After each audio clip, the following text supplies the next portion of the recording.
బాలుడు పరుగెత్తుకుంటూ మెట్రోలోకి వచ్చి చూస్తాడు. అక్కడ ఒక అందమైన అమ్మాయి నీళ్లు తాగుతూ ఉంటుంది. అతను ఆమె వాటర్ బాటిల్ను చూస్తాడు. అప్పుడు వారిద్దరి బాటిల్ రంగులు వేర్వేరుగా ఉన్నాయి. అందుకే ఆ బాలుడు మరుసటి రోజు షాప్ నుండి అదే రంగు సీసా కొనుక్కుని స్టేషన్లో నిలబడతాడు. తరువాత రైలులో ఆమెను వెతికి ఆమె పక్కన కూర్చోగానే బాలుడు ఆ అమ్మాయి సీసాను చూసి నిరాశపడతాడు.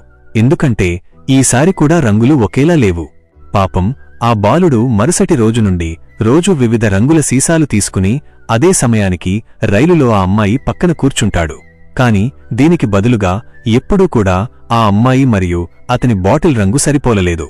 అయినప్పటికీ బాలుడు ఆశ వదులుకోడు. అతను ప్రతిరోజూ కొత్త కొత్త సీసాలు తీసుకువస్తూ ఉంటాడు. కాని ప్రయోజనం ఉండదు.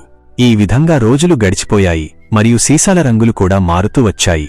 దీనితో నిరాశ చెందిన బాలుడు తన సీసా ఎప్పుడైనా అమ్మాయి సీసాతో సరిపోలుతుందని ఆశ వదులుకుంటాడు. అందువలన అతను మరుసటి రోజు రైలులోకి వచ్చి అమ్మాయి పక్కన కూర్చోకుండా ఆమెకు దూరంగా కూర్చుంటాడు. అమ్మాయి ఇదంతా చూస్తూనే ఉంది. ఆమె లేచి వచ్చి బాలుడి పక్కన కూర్చుంటుంది.